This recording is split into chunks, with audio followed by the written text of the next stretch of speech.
Praxis 5713 English Language Learners Strategies Preparation Quiz. Question 1. A teacher is reviewing a student's draft and notices the following sentence. The principal of the school announced new policies regarding student conduct. The teacher suspects the student has used the wrong word. Which of the following statements accurately identifies the error and provides the correct word? Is it? Option A.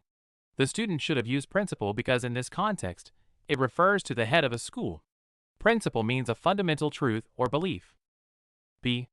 The student should have used principals, plural, because there is more than one person in charge. C. The student should have used principles because the policies are based on ethical principles. Or D. The sentence is correct as written. Principal is the right word for a person in a position of authority. The correct answer is A. The correct answer is A. This question tests knowledge of commonly confused homophones. Principal can be a noun meaning the head of a school, or an adjective meaning most important. Principle is a noun meaning a fundamental truth, law, or belief. In the sentence, the word refers to a person, the head of the school, so principal is the correct choice. Option A correctly identifies the error, explains the meaning of both words, and provides the correct replacement. Options B and C offer incorrect substitutions. Option D is factually incorrect. Remember, we can take your Praxis 5001 exam for you, remotely and undetected, with pass score guaranteed. Message us via the number in the bio. Question 2. A student is writing a compare and contrast essay on two novels. Which of the following topic sentences for a body paragraph would be most effective, as it clearly indicates that the paragraph will focus on a point of comparison and previews the specific aspect to be discussed? Is it? Option A. Both novels have characters and plots. B. Now I will talk about the themes. C. While both novels explore the theme of loss, author A approaches it through the lens of personal grief, whereas author B examines it as a societal phenomenon. Or D. The first novel is different from the second novel in many ways. The correct answer is C. The correct answer is C. This question assesses the ability to write effective topic sentences that provide clear structure and direction for a paragraph. A strong topic sentence in a compare and contrast essay should do more than just announce the topic. It should state the specific point of comparison or contrast, and give a preview of how the two subjects will be discussed in relation to that point. Option C does this perfectly. It identifies the shared theme, loss, and then clearly states the different angles each author takes, personal grief versus societal phenomenon. This signals to the reader exactly what the paragraph will be about, and how the comparison will be structured. Options A, B, and D are all weak, generic topic sentences that provide no specific focus or preview. They do little to guide the reader or organize the paragraph's content. Question 3. A student is writing a persuasive essay arguing that school uniforms should be mandatory. In one paragraph, the student presents an opposing view. Some people argue that uniforms stifle students' individuality and self-expression. The student then writes the next sentence.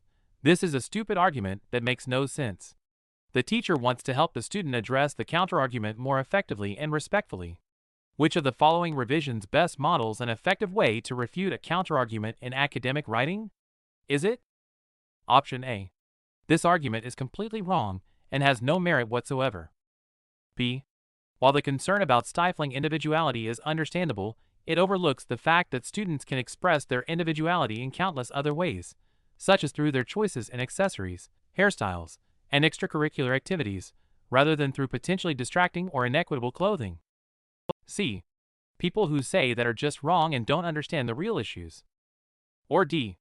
The argument about stifling individuality is not a good one, and I will now explain why it is bad. The correct answer is B. The correct answer is B. This question assesses the ability to teach effective argumentation, specifically how to respectfully and logically refute a counterargument. A strong refutation acknowledges the opposing view's validity or reasonableness, then provides a logical counterpoint.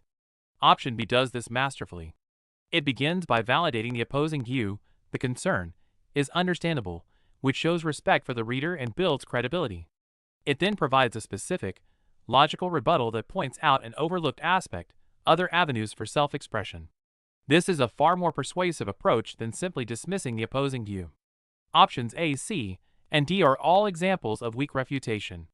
They are dismissive, insulting, and lack any substantive logical counterpoint. They would undermine the writer's credibility rather than strengthen their argument. Option B models the sophisticated rhetorical move of concession and refutation. Question 4. A ninth-grade English teacher, Ms. Abernathy, is reviewing her students' first drafts of a persuasive essay. One student, James, has written a paragraph that contains several errors. The paragraph reads, "There are many reasons why the school should adopt a later start time. First, studies show that teenagers need more sleep. Second, they are more alert later in the morning, which would lead to better grades. Third, it would reduce tardiness because students would have more time to get ready in the morning."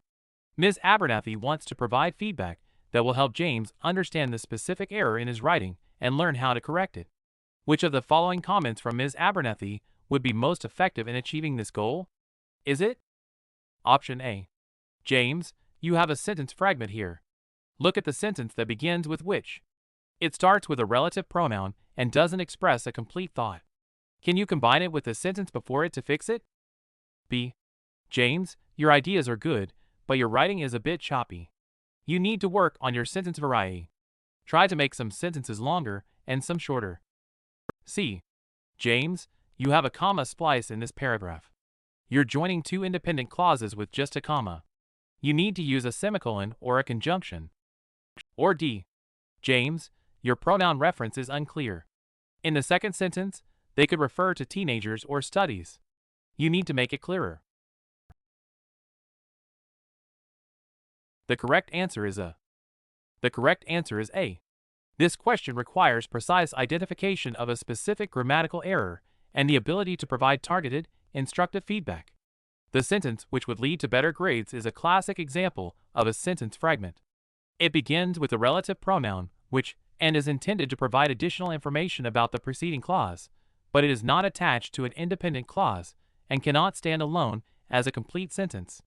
Option A correctly identifies the error as a fragment, explains why it's a fragment.